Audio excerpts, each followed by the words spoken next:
Welcome to the IT Matters podcast, hosted by Opkalla.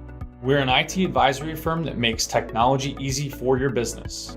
Our vendor-neutral technology advisors work directly with your team to assess technology needs and procure the best IT solutions for your organization. On this podcast, expect high-level expertise from our hosts, plus experience-driven perspective from the leading experts on topics like AI, cybersecurity, industry-focused IT solutions, strategy, and more. Now, let's get into today's discussion on what matters in IT. Welcome to the IT Matters podcast, hosted by Opkalla. At Opkalla, we help IT teams understand the busy marketplace of technology and strategy services with a data-driven approach. On this podcast, we invite technology leaders to discuss challenges facing the modern IT department. And of course, my name is Keith Hawkey, a technology advisor with Opkalla. And we are joined by our co-host, Aaron Bach, founder and CEO of Opkalla. Aaron, it's been a few moons since we've hosted together. I'm happy to see you podcasting again. It has been a few moons. This summer has been full of good travel, good busyness, and lots of growth. But happy to be back, Keith, and excited for the conversation today. How have you been? I've been very well. We've actually done some traveling together recently, and I can say you actually gave me a really neat tip.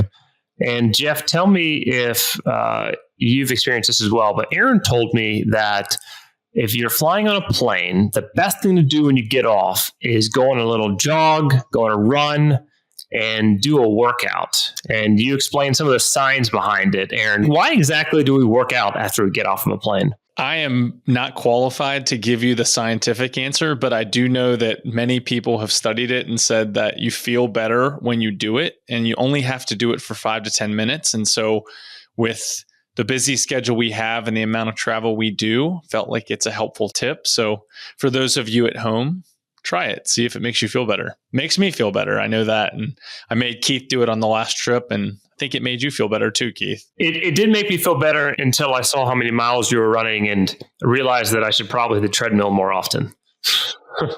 Hey, you got to start somewhere. That's right. Well, speaking of starting somewhere, we have a very exciting topic today. Today, we have the legendary Jeff Roberts, founder and CEO of Innovation Vista, on the podcast to discuss what companies get wrong about VCIO services and how to best leverage that relationship. Jeff has served in the CIO role in almost half a dozen organizations over the course of a decade, which means it's probably safe to say he's spearheaded more than a couple buzzword alert digital transformations. Jeff, welcome to the IT Matters podcast. Well, thank you. I appreciate the invitation, and quite a build-up. If you're introduced as a legend, I think that the bar is very high for this conversation for sure. Well, with the amount of experience you have leading IT departments, leading IT strategy, I think legend is certainly appropriate. So we're very happy that you were able to join us today. I guess if to start here, today you lead a practice that focuses on virtual CIO services, taken from your many years, leading in this area. Can you give us a high level of why did you start Innovation Vista? What do you seek to accomplish? Yeah. So I guess after a career as an IT executive, I wish it was only 1 decade. It's over 3 decades in total, my career, but I'm not that old, right? I started when I was 8 years old. But for the final tenure that I served as CIO, that company was acquired by a large multinational, and they were interested in some of our technology. And there was a transition there where I stayed on board to help them onboard what we had built, some interesting AI and analytics in particular. But during that period, I was sort of offered this opportunity to step back and think about what I wanted to do next while I still had a paycheck. And I took advantage of that. And the idea of starting a consulting practice had been on my mind for really 5 to 10 years before. I felt like certainly there were other firms out there offering fractional CIO. That was the most common sort of label at that point. But I knew some of those organizations and was troubled a little bit by the way they went about things, and felt like I had an idea for a different approach that would let us make a better match for each client and really bring the expertise to the table that a lot of companies need, even when they don't have the budget for a full-time CIO. A lot of companies are at a size and scale that they really need the expertise, and someone who knows what they're doing can really move the needle for companies like that. So that was the idea and the genesis of Innovation Vista. I'm very interested to hear about your early experience with a fractional CIO that didn't go, I guess, as expected. What can you share a little bit of detail around what happened there? Where was the misalignment? Any juicy details? Yeah, and it's right in the theme of the call here, right? Like we want to talk about some things that companies get wrong. What I saw that really bothered me was this square peg round hole sort of problem that comes with. It really comes from the way that a lot of consulting firms are put together. So you start a consulting practice, you go and hire some expert consultants, or maybe the founder is one themselves, but they hire a small team, and you put them on W-2, and then you go find clients and projects to assign them to keep them busy.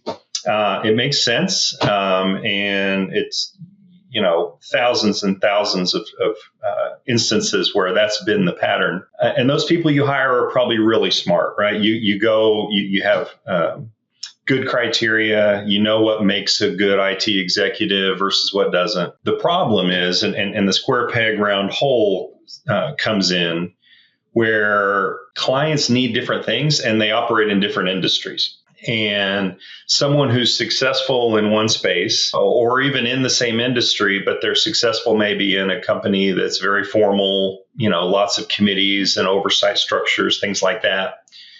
They're not necessarily going to succeed with a company that's got a different culture, and especially one that's in a different industry.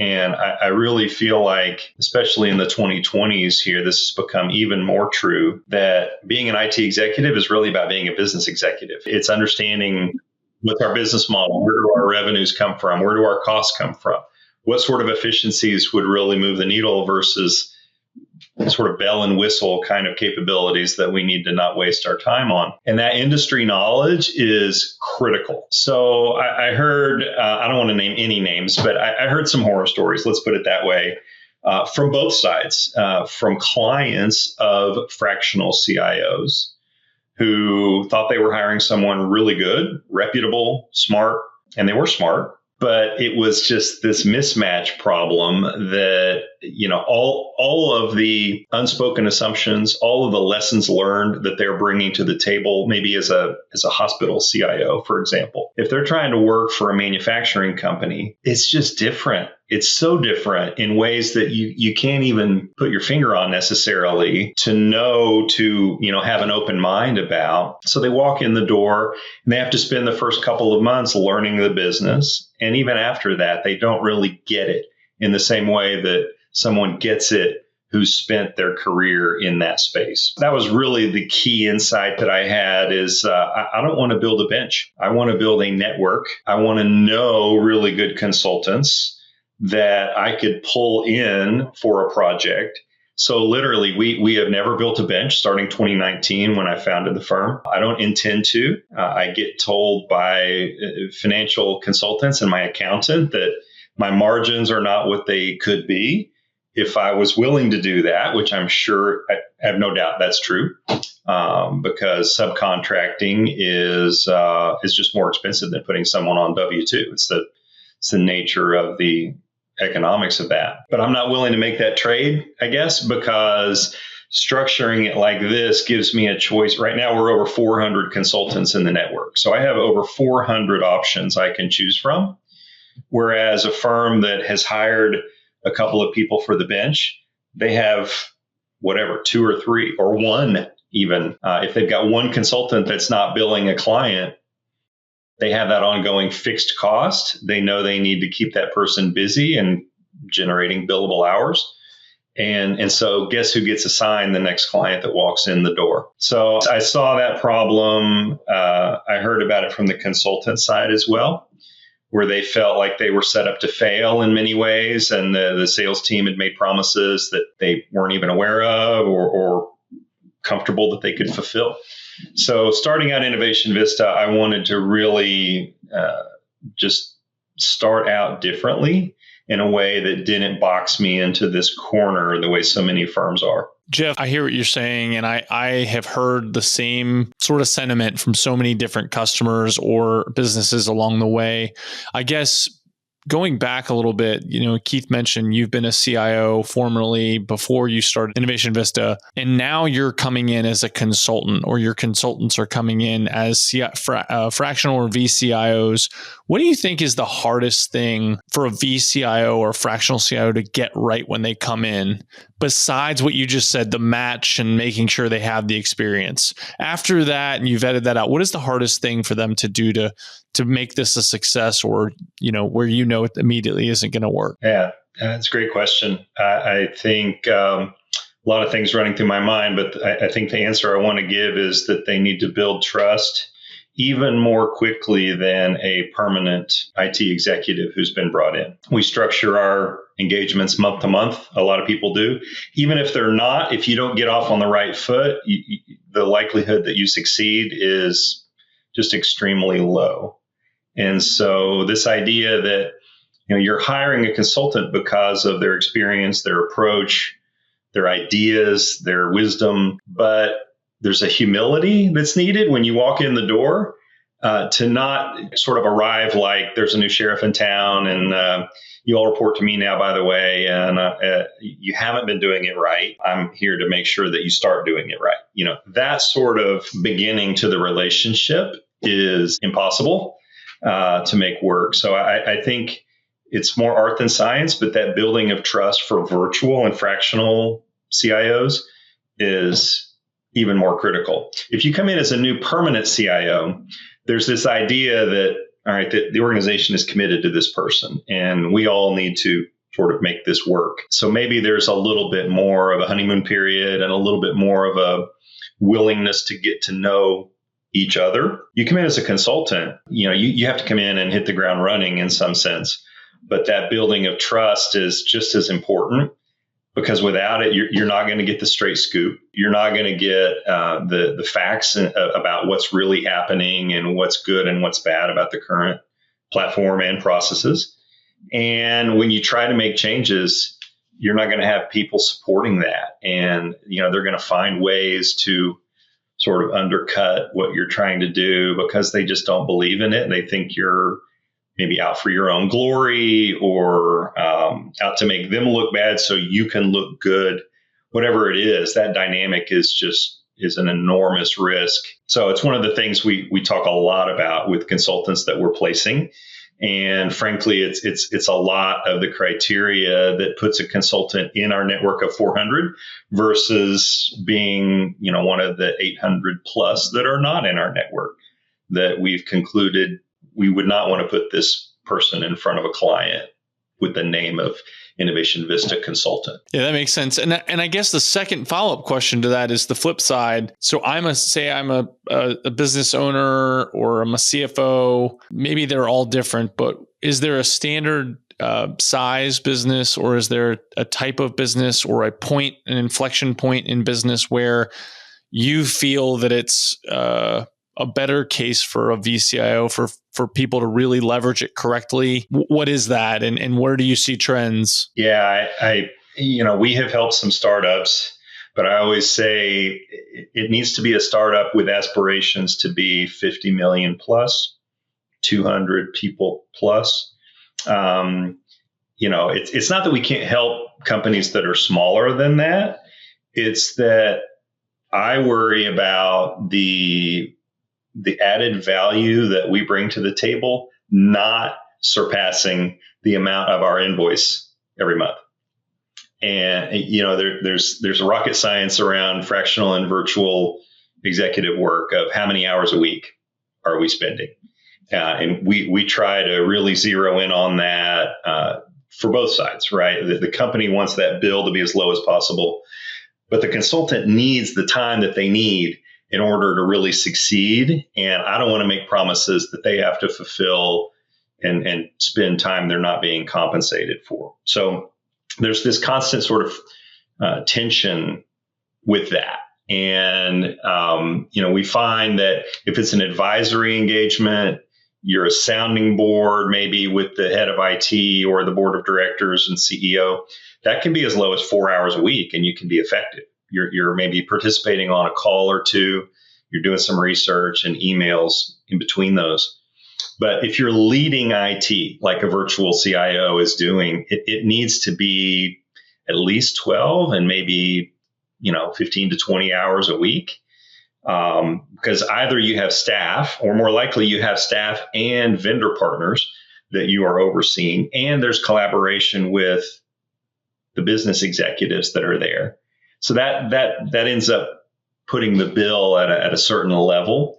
So we find, 50 million and up, 200 employees and up is the size of organization where we really can bring that value, where we know we are saving them or even helping them gain revenue more than what we're charging them. And they're not at a size where it's really clear they just need a full-time CIO. And there's sort of this sweet spot in the middle there.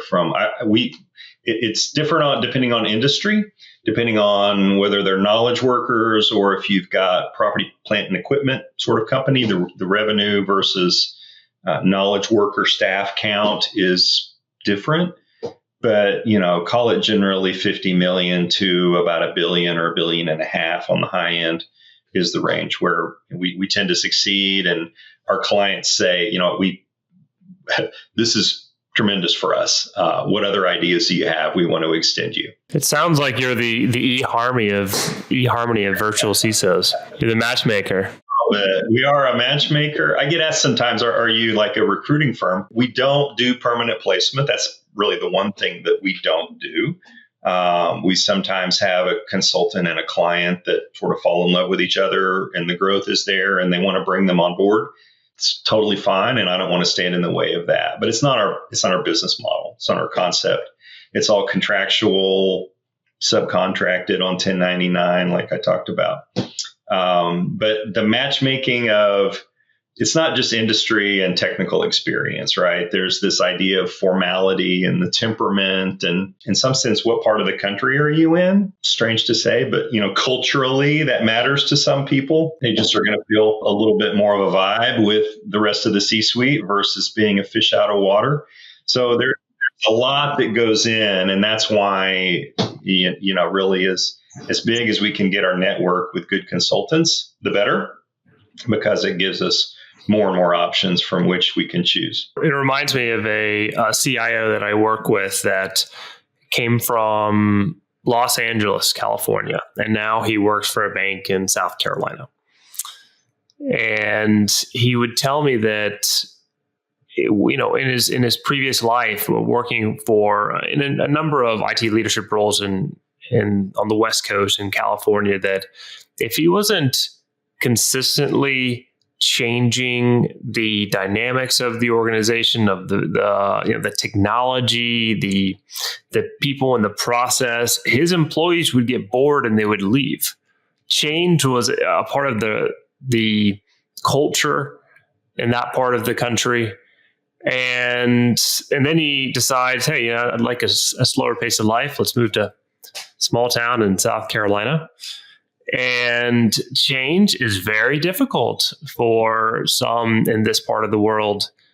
And it's certainly a shock, but I could see how if you bring in an IT leader that's very used to that quick clip of change from the West Coast, that's going to come to the Southeast and expect everyone to change it at their pace, that there would be a mismatch there. Absolutely.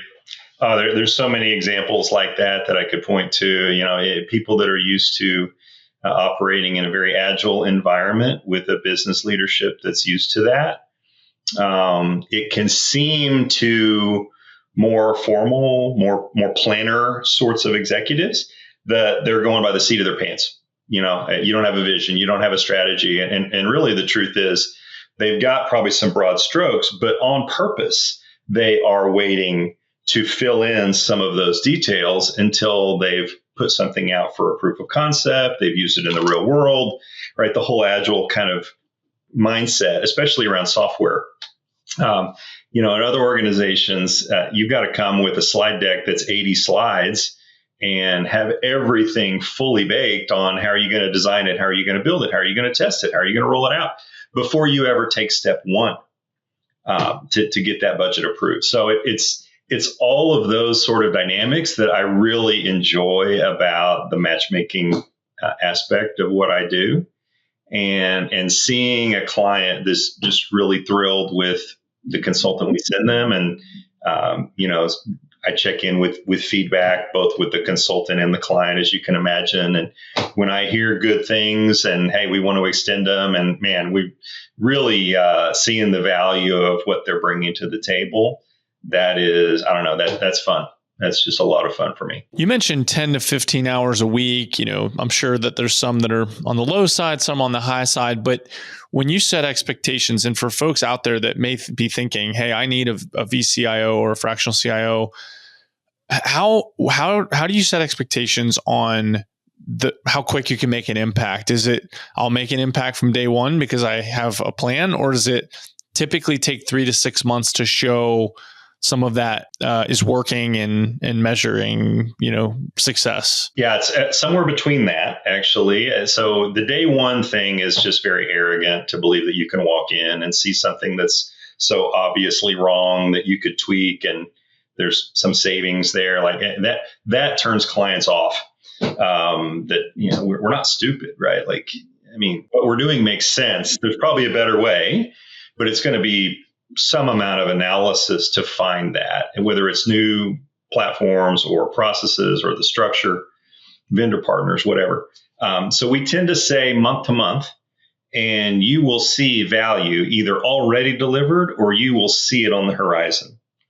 That, we really put the ball in their hands to say, look, and if you don't see it, then let us know you would like to cancel, and you should cancel. Because this whole thing is about ROI. If you're spending money with us, you need to see at least that much, if not more, coming back to you in savings, revenue, efficiency. Maybe it's compliance. That's a little harder to put a dollar number on, but you know it when you see it. And some of those are existential risks. If you fail a certification or fail an audit as an organization. So they'll know it when they see it. And that's why we really like that month to month, and we like hyping that month to month structure because it sets us apart from some competitors as well who want you to sign up to say, look, we need at least a year for our person to get their feet on the ground and for you to see the value. And I don't like that. I don't think it's true, first of all. And I think it sort of sets the wrong expectation that they might be unhappy for a while and then, they're going to feel better by the time 12 months rolls around. I'd rather them feel good from the very beginning. And, it's not some immediate harvest basket that we bring to them of dollars, but there's enough there and they get a sense of the thought process that when they're up for renewing for the second month, it should be a no-brainer. And it is for our clients. So that's a great question, though. And it's one that, there's a lot of sort of preparatory work that goes into what are we promising? What are our deliverables? Sometimes it's, strategic plans, documents, roadmaps, things like that. And sometimes it's leadership. And we're doing some of that planning and analysis, of course, to know how to lead. But, is a virtual CIO doing a good job? There's like 50 different things that go into answering that question. I guess you sort of hit on it, but you have a month-to-month approach, and then you set expectations to say, here's how we're going to get there, and it depends on the organization. What's it? You don't have to share names and redact anything you want, but maybe give us a specific example of an organization where you saw either quick or relatively quick success, and what did it relate to?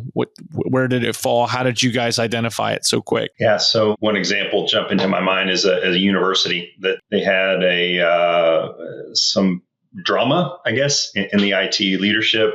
They had a new executive in another part of the organization come in. I believe it was a CFO that had some tension with the head of IT. They had higher expectations. There were problems. The rest of the leadership team has sort of gotten used to it, to be honest. So IT was not what it should be. That tension ended up blowing up to the point where the head of IT resigned, like unexpectedly, I'm out of here sort of thing. And so we're brought in sort of in firefighting mode. And so there's not, I would say it's 88% of the time when we're brought in to do an assessment and recommendations report. And we have a process for that. And it takes 3 to 4 weeks. And we deliver back something that kind of tells them where we think they are and what we think that they should do. And then from there, they often say, this is great. Can we have your help to make it happen? In a firefight, you don't have the benefit of that. You got to jump right in. We need someone to grab the steering wheel. And that person is not in the building. There's no one that we feel comfortable knows, the 6 or 7 areas of IT. And we have people that know their area, but no one that can do this. So we come in as an interim. And our consultant does a fantastic job of sort of putting out the immediate fires, triaging the sick patients is how he talked about this a lot. So there's immediate surgery or this patient's going to die. There's, hook them up to an IV and we need to get to them next. And then there's, okay, this over here, it's actually okay. These processes, these platforms seem workable and nothing urgent needs to be done. And that very quick professional sort of approach, I talked about taking a month to do that. In the firefight mode, he did that within a week or two, very successfully, in a way that the leadership team saw his thought process. Why is this needing immediate surgery? And if some of it was having to spend money, why are we spending the money? What are the ways we might spend money? Why am I recommending this specific way? They just really liked his thought process and they saw the wisdom and the expertise there. And that is a client who's been a client of ours now for over 4 years, because that interim turned into an ongoing, we would just love to have this person continue to fill this role. He likes them, they like him. That's a great sort of success story. They're all different, but that's an example of one where it's just the difference between someone who knows what they're doing and has that professional approach can make all the difference versus, even someone who's average or mediocre, you make some missteps and those are painful. And then you got a client that says, I don't know, it feels like maybe we could get someone better somewhere else. Right. We want clients to say, we can't actually imagine that we could find a better fit than this person. Do you find that some of the virtual CIOs in your network are better suited for those firefights and some are better suited for those long-term engagements? How do you assess that? Oh, wow. I speak with all of them and then keep in touch with them periodically. It's one-on-one conversations is the short answer. So I don't have a client in mind when I meet these consultants. It's more, tell me about your approach and this industry you've worked. Tell me about, how you handled this situation. I see this referenced on your resume. I'm sort of interviewing them in some sense to whether they belong in our network. And so I try to get a sense of some of the intangible things that are not on the resume, some of the leadership, communication. Do they have a backbone? If they have a backbone, is it overdone to the point where they might come off as abrasive or arrogant? Are they too much of a pushover where I need to think about sort of a farmer kind of engagement for them? Maybe they're really great technically, but if we've got an organization that needs change and it needs the winning of hearts and minds, that's not going to work, right? So there's a certain temperament, a professional assertiveness, I call it, that I can tell someone could be diplomatic about it, but they're not going to give up. If someone says, I don't know that we're comfortable with that, they'll just continue to build their case, understand what's important to that stakeholder, Let's work on that. Let's begin to win hearts and minds and turn the ship. And that is, it's a difficult thing, but for those that are capable, it's also really probably the most satisfying thing that you can do is a turnaround of an organization. You know it if you've seen it, right? It's just this feeling, you walk or in the virtual world, you talk with people about how things are going a year later, and you have this feeling like, I did that.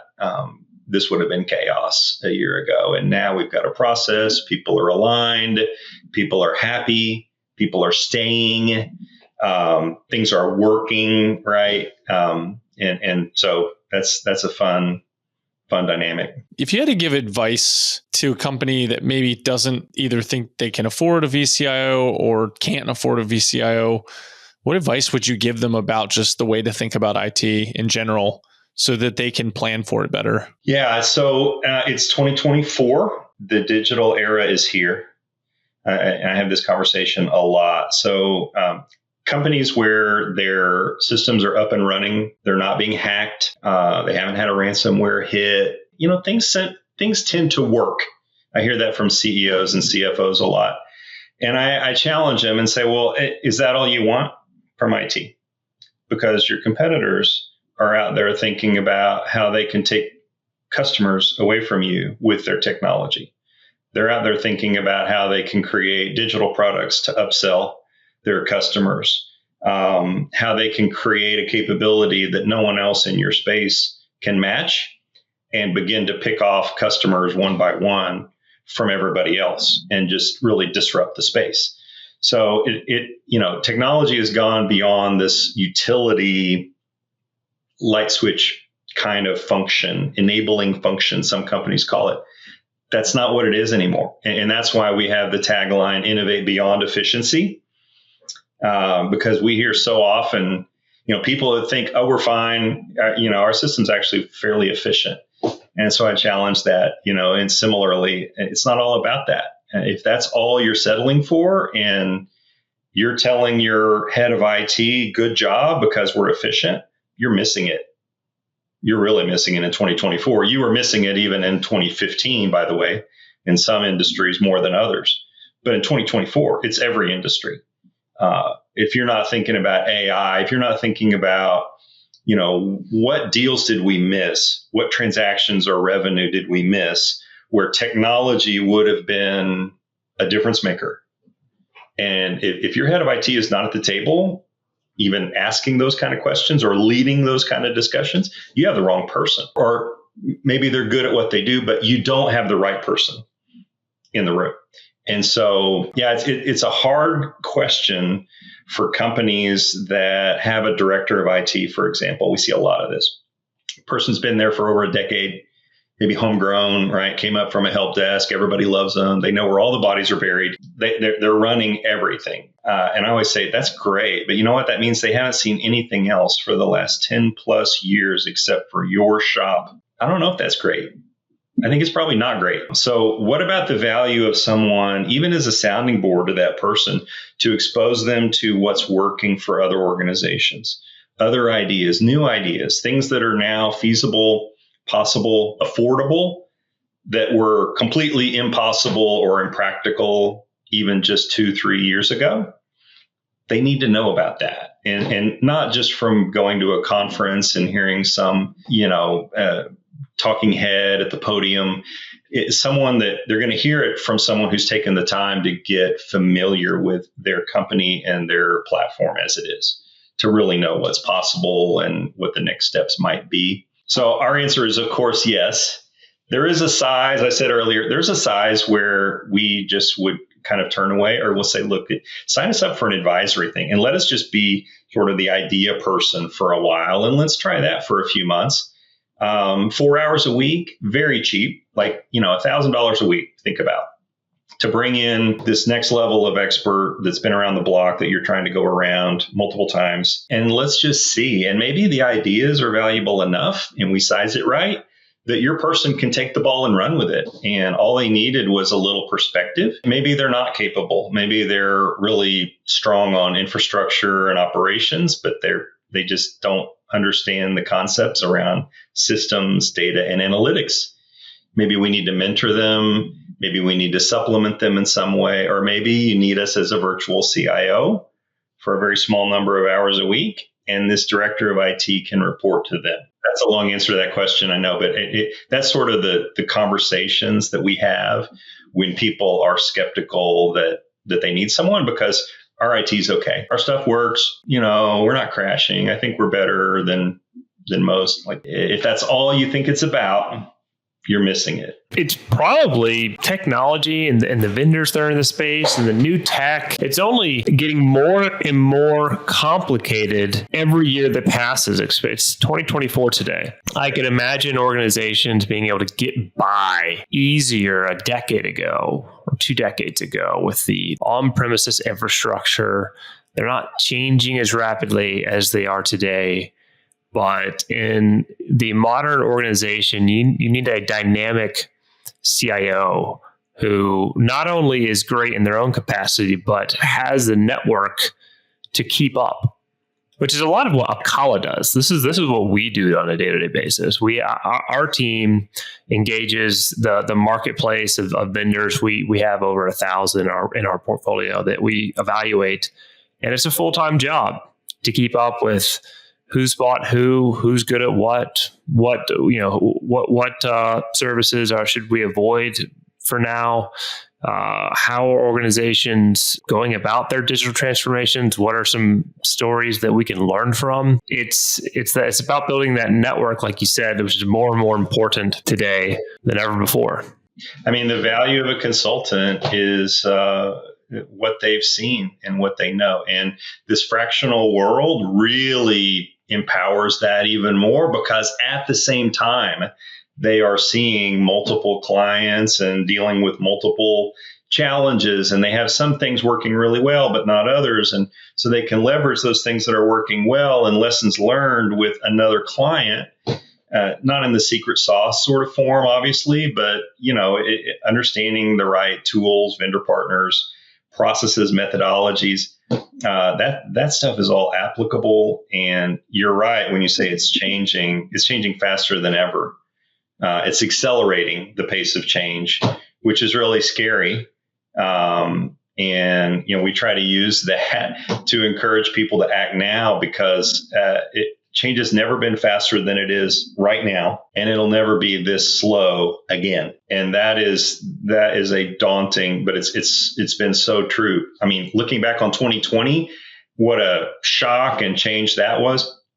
I mean, think about 2023, 2024. What's happening with AI is more disruptive than what happened with the pandemic and having to close. And in some ways, because it's the difference between survival and failure of more organizations.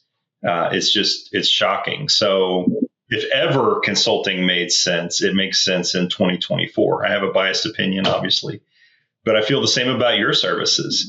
This guidance of who should we really be looking at, and just help maybe on like, what are the finalists that we should consider for this sort of solution?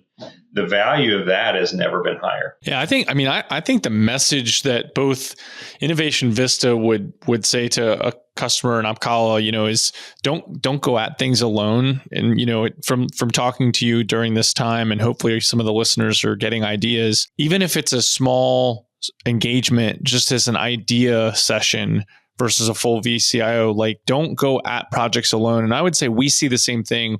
We see people who are taking on, and it's good. They're saying, hey, we want to innovate. We want to transform. Okay, great. But like you said, if you've never done it, you've been in an organization where you've never had to, doing it on your own can be a daunting task. You don't need to do that. There's folks like you out there. There's folks like us out there. Engage and ask, like, because we've seen it 100 times, 1,000 times, 10,000 times. You all too. And so, just like as children, we rely on our parents to share with their experiences of life, so that we don't fall in the same traps. It's the same thing in this space. So I appreciate your perspective. I have one final question, and I think Keith will wrap up here. But in the traditional thought of a CIO, and I think this is more, I would say this is more a thought of the past, but I think people still sometimes feel this way. You mentioned the utility versus the actual business officer, which I think it really is. But risk is always really interesting when you think of the CIO role. CIOs are responsible for systems that have to be up, cybersecurity that has to protect. And so in a typical organization where the CIO is there, they sometimes can fall as a scapegoat with risk if it's, it happens. How does risk work with VCIO? And how do you guys handle risk and manage risk as VCIOs for organizations? Yeah, it's a great question. And ultimately, the VCIO versus a full-time CIO is a great answer to that question for organizations that feel like they have risks. They don't have the expertise in the building to know how to navigate them. And so they're trying to make it work with middle managers or vendor relationships or what have you. The VCIO allows you to tap into 100% of that expertise for a fraction of the cost. And that's another one of our taglines. I love that. But it's so true because you're not needing 40 hours a week of someone's time to turn the crank on some machine, run some process. It isn't about that. The highest leverage functions of an IT leader is the strategy, the architecture, the culture, negotiating your agreements, and setting the standard for processes and operations. You don't need to run it. You need to make those key decisions in a very wise way with your eyes open towards the risk. To your point, you don't have to hit all risks. You need to be aware of them. And so a lot of this comes down to that experience and the awareness of the landscape of threat vectors on a cybersecurity basis, stability. You can design things like a hospital or like NASA. If you want triple redundancy in every possible system and requirement, you're going to spend an awful lot of money doing that, though. So understand like a business impact analysis sort of mindset of, okay, what are these risks? What would happen if this occurred really? What's the likelihood and what's the impact? And making a commercial decision about those things. So if something bad happens and you've gone through that analysis and you say, look, that it's okay. The solution to avoid that would have cost us more than it's getting ready to cost us to just go fix it. So it's all right. We made that purposeful decision 6 months ago or whenever. That makes people feel so much better versus being hit with something that no one saw coming, right? Your middle manager or your vendor didn't ever come to your leadership team and say, you need to be aware that there's a certain percentage possibility of X. And if X happens, here's going to be your impact. Just knowing and navigating that, again, in a commercial mindset, very ROI mindset, that's another value proposition of getting that expertise of someone who's been around that block. And I feel like there are a lot of smart people in middle management. So I don't say middle manager as derogatory. It just means that they probably are limited in what they've been exposed to. People come up the IT career ladder, generally one side or the other, right? It's IT and operations, cybersecurity maybe, and then it's systems, programming, project management, data and analysis. And that's oversimplifying significantly. But you have a middle manager, they're still on their way up that ladder. They know one side of it to some extent. They're probably completely blind on the other side of the ladder. And that's a risk that, a lot of organizations just should not be running. And unfortunately, they are. Those are wise words, Jeff. I think that's why they call you legendary, if I'm not mistaken. Every day to drive value where people think that. But we've got a long way to go to where I think this thing could be. But it's been a fun ride so far, I will say. We typically like to close with a question, but I have two questions actually to ask you, one serious and one less. So the first one, more serious. If you could open a billboard everywhere in the world and only IT leaders could see it, what message would you want to impart upon them? I'm going to go back to that theme of it's not just about efficiency. You got to go beyond lights on. You got to go beyond efficiency. You really need to empower the entire business model and transform it. Digital transformation is not just installing video conferencing and collaboration software. It isn't. It's re-envisioning the entire business model of an organization in light of what is now recently become possible with technology. I don't know if that fits on a billboard. The innovate beyond efficiency tries to capture that whole concept in one catchphrase. But it's more of a problem with IT leaders than it is with business leaders. And it's the way we're trained, and there's all kinds of reasons why that is. But it's sad. And it's career limiting for a lot of these very smart people that if they just realize there's more to it, they shouldn't be getting an A+ grade if all they're doing is keeping the lights on. Go in and talk to the CFO. Go in and talk to the CRO. Understand what's happening in your organization and where IT can move the needle. The good thing is there's digital billboards out there now with our modern. So we'll put that on like one of those digital billboards where it just scrolls, and hopefully you're stopped at a stoplight to read it. But yeah. Great advice. I agree with you 100%. Or if we want to target Gen Z, we'll just use emojis. Right. We'll convert it. Oh, wow. One less serious question before we depart. Do you follow any sports teams? Yeah, I live in Houston, so the Astros just clinched yesterday the AL West division, and Texans are fun to watch right now as well. So imagine your favorite sports team could be a concert, anywhere you're in a stadium. The best venue, the championship of this experience, you get to go watch, best seat in the house. But there's a chance a couple thousand of the viewers during this event get sucked into a black hole. Would you go? Wow. When you say chance, say 5% chance. Oh, 5 is way too high. No way I'm going there. 1%? Life is long. Life is too long of a journey for sports to sort of jump up to that level.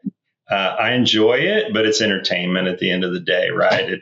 It's not worth taking me away from my grandchildren or being able to see. I have 2 of my kids are married, 2 are not yet married. Yeah, no, nothing is going to jump up to that level of risking losing that. And all too practical answer, Jeff. Where can people find you? So our website is innovationvista.com. There's a contact us form available on every page. I'm very active on LinkedIn as well, post nearly every day and really enjoy collaborating and reading what other people are doing. There's so many smart people out there that put out great content on LinkedIn. There's some spam as well. But yeah, there's enough value there that I'm there frequently. Would love to hear from people. Anyone who just wants to chat. There doesn't need to be some kind of virtual CIO engagement in the offering. I'm happy to have a call just to talk about these things because I love the topic. Well, that's certainly clear. Thank you immensely for joining the IT Matters podcast. I certainly learned a lot about your side of the business, and we really appreciate you being a guest. And we'll add in the show notes how to get a hold of you. So thank you again. Well, thank you. Really appreciate it and enjoyed it today. Thank you for listening, and we appreciate you tuning into the IT Matters podcast. For support assessing your technology needs, book a call with one of our technology advisors at opkalla.com. That's opkalla.com. If you found this episode helpful, please share the podcast with someone who would get value from it and leave us a review on Apple Podcasts or on Spotify. Thank you for listening and have a great day.